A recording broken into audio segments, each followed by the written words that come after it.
Hi everyone. இந்த வீடியோவில் English கிராமரில் future continuous tense பற்றி பார்க்க போகிறோம். அதுக்கு முன்னாடி நம்ம சேனலை சப்ஸ்கிரைப் பண்ணிடுங்க. மறக்காமல் பக்கத்தில் இருக்கிற பெல் ஐக்கானை கிளிக் பண்ணுங்கள். அப்போ தான் நான் போடுற நிறைய வீடியோஸோட நோட்டிஃபிகேஷன் உங்களுக்கு வரும். டென்ஸ் இங்கிலீஷில் 12 இருக்குது. ப்ரெசன்ட் டென்ஸில் 4 கேட்டகிரி, அதே மாதிரி பாஸ்ட்டில் 4, ஃப்யூச்சரில் 4 டென்சஸ் இருக்குது. ஆக்ஷன் எப்போ நடந்தது அப்படிங்கிறத டினோட் பண்ணுறதுக்கு தான் இந்த டென்ஸ் அப்படிங்கிறத நம்ம ஏற்கனவே நிறைய வீடியோஸில் பார்த்துருக்கோம். ஸோ இந்த வீடியோவில் நம்ம பார்க்க போகிறது ஃப்யூச்சர் கண்டினியூஸ் டென்ஸை எப்படி யூஸ் பண்ணுறது. முதல்ல ஃப்யூச்சர் கண்டினியூஸ் டென்ஸ்னால் என்னது, அதனுடைய சென்டென்ஸ் ஸ்ட்ரக்சர் எப்படி அமையும், அதனுடைய நெகட்டிவ் எப்படி நம்ம சொல்லலாம், அதனுடைய கொஷின் கேட்குற பேட்டர்ன் என்ன, அப்படி இல்லைன்னா அதுக்கு ஈக்குவலண்ட்டாக என்ன கொஷின் கேட்கலாம், இதை பற்றி தான் இந்த வீடியோவில் பார்க்க போகிறோம். முதல்ல கண்டினியூஸ் அப்படின்னா என்னென்னு பார்க்கலாம். அதாவது நடந்துக்கிட்டு இருக்குது அப்படின்னு சொல்ல நினைக்கிறது தான் கண்டினியூஸ்.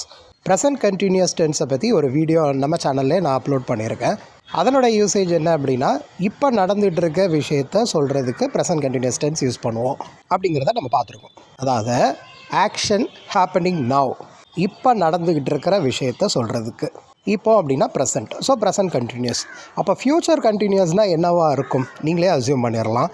அதாவது ஃப்யூச்சரில் நடந்து கொண்டு இருக்கும் அப்படின்னு நம்ம சொல்ல நினைக்கிறத ஃப்யூச்சர் கண்டினியூஸ் டென்ஸ் யூஸ் பண்ணி சொல்லலாம். மறுபடியும் சொல்கிறேன், ஃப்யூச்சர் கண்டினியூஸ் டென்ஸ் அப்படின்னா ஃப்யூச்சரை குறிக்கிற ஒரு கீவேர்டு கண்டிப்பாக சென்டென்ஸோ கொஸ்டின்லேயோ வந்தாகணும். அதாவது நாளைக்கு இதே நேரம் அந்த ஆக்ஷன் நடந்துக்கிட்டு இருக்கும் அப்படின்னு சொல்ல நினைக்கிறதுக்கு தான் ஃப்யூச்சர் கண்டினியூஸ் யூஸ் பண்ணலாம். உடனே உங்களுக்கு ஒரு டவுட் வந்துடும், அப்போ சிம்பிள் ஃப்யூச்சரே நம்ம யூஸ் பண்ணிடலாமே. நடக்க போகிற விஷயத்துக்கு அல்லது நடக்க இருக்கிற ஆக்ஷனை சொல்ல நினைக்கிறதுக்கு சிம்பிள் ஃப்யூச்சர் யூஸ் பண்ணலாம் அப்படிங்கிறதையும் பார்த்துருக்கோம். ஸோ ஃப்யூச்சர் கண்டினியூஸ்க்கும் அப்போ சிம்பிள் ஃப்யூச்சருக்கும் என்ன டிஃப்ரென்ஸ் அப்படின்னா, ஆக்ஷன் நடக்கும் அப்படின்னு சொல்கிறதுக்கு சிம்பிள் ஃப்யூச்சர் சொல்லலாம். அதாவது நாளைக்கு நேரம் நடக்கும் அப்படின்னு சொல்கிறதுக்கு சிம்பிள் ஃப்யூச்சர். இதே இது நாளைக்கு இந்நேரம் அந்த ஆக்ஷன் நடந்து கொண்டு இருக்கும் அப்படின்னு நீங்கள் சொல்ல நினைக்கிறீங்கன்னு வைங்க. அதாவது ஆக்ஷன் கண்டினியூஸாக நடந்துக்கிட்டு இருக்கும் அப்படின்னு நீங்கள் சொல்ல நினைக்கிறதுக்கு ஃப்யூச்சர் கண்டினியூஸ் டென்ஸ் யூஸ் பண்ணலாம்.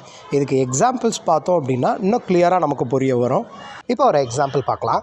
நான் ஏற்கனவே சொன்ன மாதிரி ஃப்யூச்சர் கண்டினியூஸ் டென்ஸை பொறுத்தளவில் ஃப்யூச்சரை குறிக்கிற கீவேர்டு கண்டிப்பாக வந்தாகணும். அதாவது tomorrow, next week, next year, after 10 years, அந்த மாதிரியான கீவேர்டு வந்தாகணும். ஏன்னா அப்போ தான் கிளாரிட்டி கிடைக்கும். அந்த டைமில் நான் செஞ்சுக்கிட்டு இருப்பேன் அப்படின்னு நீங்கள் சொல்ல நினைக்கிறதுக்கு ஃப்யூச்சரை குறிக்கிற கீவேர்ட்ஸ் யூஸ் பண்ணியே தான் ஆகணும். இப்போ அதில் எக்ஸாம்பிள் பார்க்கலாம். நாளைக்கு இந்நேரம் என்னுடைய பிரதர் இன்டர்வியூ அட்டன் பண்ணிக்கிட்டு இருப்பார் அப்படின்னு நீங்கள் சொல்ல நினைக்கிறீங்கன்னு வைங்க. இந்த நேரம் அப்படிங்கிறது பை திஸ் டைம் தான். ஸோ நாளைக்கு இதே நேரம் அப்படின்னு நம்ம சொல்ல நினைக்கிறோம் இல்லையா, அந்த ஆக்ஷன் நாளைக்கு இதே நேரம் நடந்து கொண்டு இருக்கும் அப்படின்னு நம்ம சொல்ல போகிறோம். ஸோ இங்கிலீஷில் எப்படி வரும் பாருங்கள். இந்த பை திஸ் டைம் அப்படிங்கிறத ஆட் பண்ணணுன்னு கட்டாயம் கிடையாது. ஃப்யூச்சர் கண்டினியூஸ் சென்டென்ஸில் ஒரு சென்டென்ஸை சொல்லிட்டோம் அப்படின்னாலே அதனுடைய மீனிங் என்ன அப்படின்னா, அந்த ஆக்ஷன் ஃப்யூச்சரில் நடந்து கொண்டு இருக்கும் அப்படிங்கிறத டினோட் பண்ணுறது தான். ஸோ இதை இங்கிலீஷில் எப்படி சொல்லலான்னு பாருங்கள். My brother will be attending his interview tomorrow.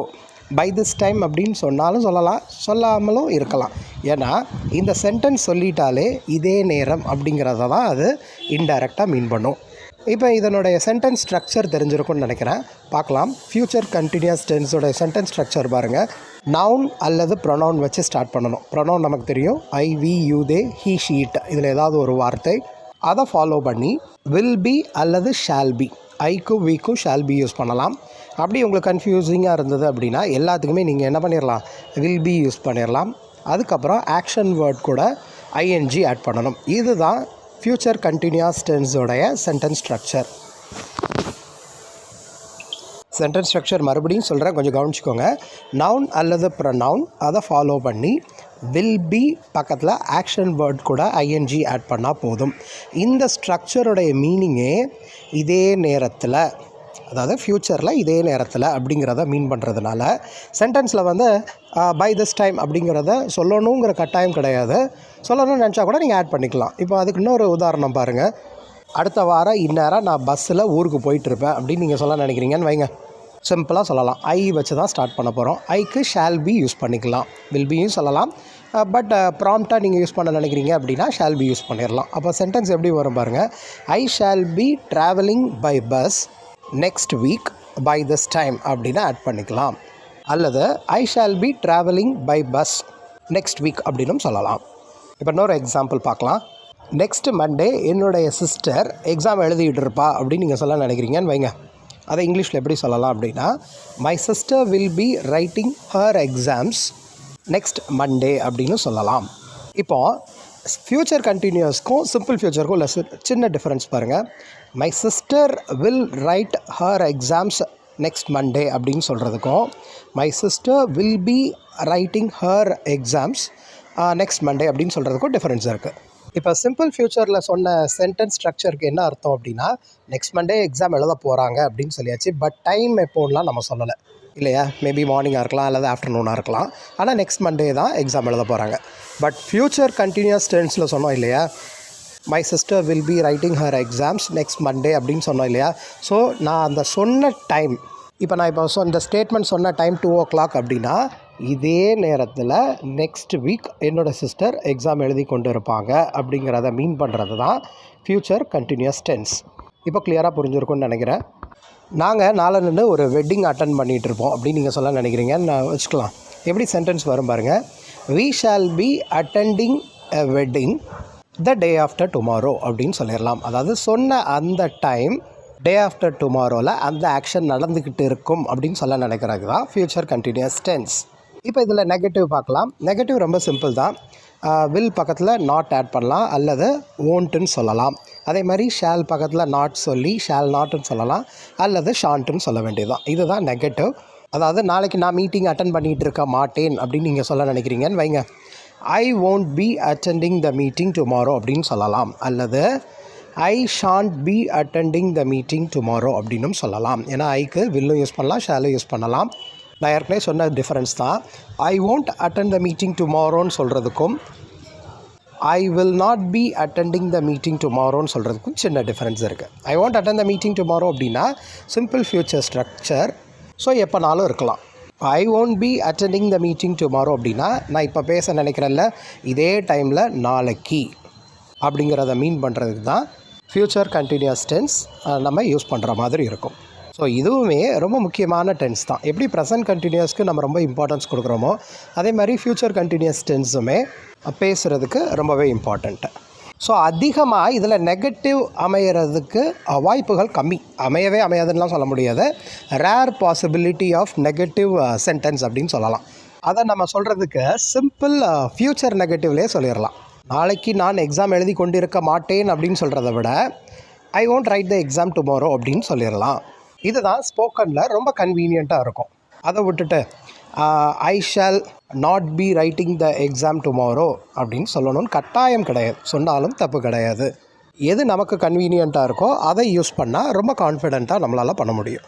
இப்போ இதில் நெக்ஸ்ட் கேட்டகரி பாருங்கள், verbal question. So verbal question எப்படி ஃப்ரேம் பண்ணலாம் அப்படின்னா, வில் அல்லது ஷாலை வச்சு கொஷின் ஃப்ரேம் பண்ண போகிறோம்.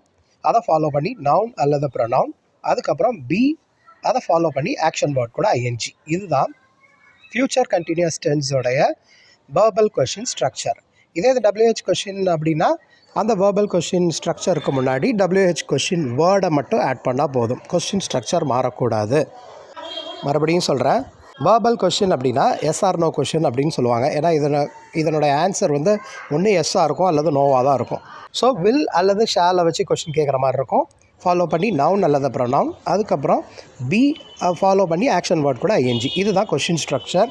இப்போ அதுக்கு ஒரு எக்ஸாம்பிள் பார்க்கலாம். இப்போது அதுக்கு ஒரு காமன்ஸ் எக்ஸாம்பிள் பாருங்கள். நாளை நீ வந்து கொண்டிருப்பாயா அப்படின்னு நம்ம கேட்குறதுக்கு தான் future continuous verbal question use பண்ணுற மாதிரி இருக்கும். ஸோ அந்த மாதிரி சுத்த தமிழ் நம்ம பேசுகிறது கிடையாது இல்லையா. நம்ம நார்மல் கான்வர்சேஷன்லேயே பாருங்கள், இந்த கொஷின் நம்ம ஃப்ரெண்ட்ஸ் கிட்டே கேட்குற மாதிரி இருக்குமா, நாளை நீ வந்து கொண்டு இருப்பாயா அப்படின்லாம் கேட்க மாட்டோம். அதுக்கு நம்ம எப்படி கேட்டுருவோம் அப்படின்னா, நாளைக்கு நீ வருவியா அப்படின்னு தான் கேட்போம் இல்லையா. ஸோ இன்ஸ்டட் ஆஃப் நம்ம ஃப்யூச்சர் கண்டினியூஸ் டென்ஸை யூஸ் பண்ணி வேர்பல் கொஷின் கேட்குறதுக்கு பதிலாக சிம்பிள் ஃப்யூச்சர் வேர்பல் கொஷினே கேட்டுடலாம். வில் யூ பி கம்மிங் டுமாரோன்னு கேட்குறத விட வில் யூ கம் டுமாரோ அப்படின்னு கேட்குறது ரொம்ப பர்ஃபெக்டாக இருக்கும். அர்த்தம் ரெண்டும் ஒன்று தான். அவ்வளோ சுத்தமாக நம்ம கேட்கணுன்னு கட்டாயம் கிடையாது. ஸோ அதை ரீப்ளேஸ் பண்ணுறதுக்கு தான் நம்ம சிம்பிள் ஃப்யூச்சர் வேர்பல் கொஷின் கேட்டுடலாம். உங்கள் அப்பா நாளைக்கு நேரம் ட்ராவல் பண்ணிக்கிட்டு இருப்பாங்களா அப்படின்னு நம்ம கேட்க நினைக்கிறோன்னு வைங்க. Will your father be travelling tomorrow அப்படின்னு நம்ம கேட்கலாம். இதுதான் ஃப்யூச்சர் கண்டினியூஸோடைய வேர்பல் கொஷின் பேட்டர்ன். பட் இதே கொஷினை நாளைக்கு உங்கள் அப்பா ட்ராவல் பண்ணுறாங்களா அப்படின்னும் கேட்டுடலாம் இல்லையா. அது வந்து அண்டர்ஸ்டாண்டிங். ஸோ ஃப்யூச்சர் கண்டினியூஸ் டென்ஸை யூஸ் பண்ணி கட்டாயம் வேர்பல் கொஷினோ WH கொஷினோ ஃப்ரேம் பண்ணணுன்னு அவசியம் கிடையாது. அதை அவாய்ட் பண்ணுறதுக்கு நம்ம கான்வர்சேஷனை பொறுத்தளவில் சிம்பிள் ஃப்யூச்சர் வேர்பல் கொஷினே கேட்டுடலாம். Will your father travel tomorrow அப்படின்னு நம்ம கேட்டுடலாம். இதே WH கொஷின் பேட்டர்னில் கேட்க நினைக்கிறீங்கன்னு வைங்க, எப்படிப்பா அவங்க அப்பா ட்ராவல் பண்ணுறாரு, ஸோ எப்படி அப்படிங்கிறத டினோட் பண்ணுறதுக்கு ஹவு அப்படிங்கிற கொஷின் வேர்ட் மட்டும் தான் ஆட் பண்ண போகிறோம் இல்லையா. ஸோ அந்த வேர்பல் கொஷின் ஸ்ட்ரக்சருக்கு முன்னாடி ஹவு போட்டுறணும், கொஷின் ஸ்ட்ரக்சர் மாறக்கூடாது. How will your father be travelling tomorrow அப்படின்னு கேட்கலாம். Or else how will your father travel tomorrow அப்படின்னு கேட்கலாம். அதை விட்டுட்டு how your father will travel டுமாரோன்னு கேட்கக்கூடாது. ஏன்னா கொஷின் ஃப்ரேம் பண்ணுறதுக்கும் ஒரு ஸ்ட்ரக்சர் இருக்குது, அதை நம்ம ஃபாலோ பண்ணி தான் ஆகணும். மறுபடியும் சொல்கிறேன், ஃப்யூச்சர் கண்டினியூஸ் டென்ஸ் அப்படிங்கிறது ஃப்யூச்சரில் அந்த ஆக்ஷன் இதே நேரத்தில் நடந்து கொண்டு இருக்கும் அப்படின்னு சொல்ல நினைக்கிறதுக்கு தான் ஃப்யூச்சர் கண்டினியூஸ் டென்ஸ் நம்ம யூஸ் பண்ணுவோம். பட் இந்த டென்ஸை ஓவர் கம் பண்ணுறதுக்கு நம்ம சிம்பிள் ஃப்யூச்சரையே நிறைய இடங்களில், உதாரணத்துக்கு வேர்பல் கொஷினாக இருக்கட்டும், வேர்பல் நெகட்டிவ் கொஷினாக இருக்கட்டும், WH கொஷினாக இருக்கட்டும், சிம்பிள் ஃப்யூச்சர் டென்ஸே நம்ம யூஸ் பண்ணலாம். அவ்வளோ ப்ராம்ப்டாக ஃப்யூச்சர் கண்டினியூஸ் டென்ஸ் யூஸ் பண்ணி தான் கொஷின் கேட்கணும் அப்படிங்கிற அவசியம் ஸ்போக்கன் இங்கிலீஷில் கிடையாது. பட் நம்ம எதுக்கு தெரிஞ்சுக்கிறோம் அப்படின்னா, நம்மக்கிட்ட ஒரு சிலர் ஃப்யூச்சர் கண்டினியூஸ் டென்ஸ் யூஸ் பண்ணி கொஷின் கேட்குறாங்க அல்லது ஒரு சென்டென்ஸ் வருது அப்படின்னா அதனுடைய மீனிங்கை நம்மளால் கிளியராக அண்டர்ஸ்டாண்ட் பண்ண முடியுதா, அந்த ஒரு ரீசனுக்காக தான் இந்த டென்ஸ் எல்லாம் நம்ம அண்டர்ஸ்டாண்ட் பண்ணிக்கிறோம். புரிஞ்சிருக்கும்னு நினைக்கிறேன். ஸோ இந்த டென்ஸில் உங்களுக்கு ஏதாவது கிளாரிஃபிகேஷன்ஸ் இருந்தது அப்படின்னா கமெண்ட் செக்ஷனில் போடுங்க. நான் கண்டிப்பாக அதுக்குண்டான ப்ராப்பர் எக்ஸ்ப்ளனேஷன் கொடுக்குறேன். Thank you so much. இந்த மாதிரி இங்கிலீஷ் லிட்ரேச்சர் அப்புறம் இங்கிலீஷ் கிராமர் ரிலேட்டட் வீடியோஸ் நிறைய பார்க்குறதுக்கு நம்ம சேனலை சப்ஸ்கிரைப் பண்ணிடுங்க.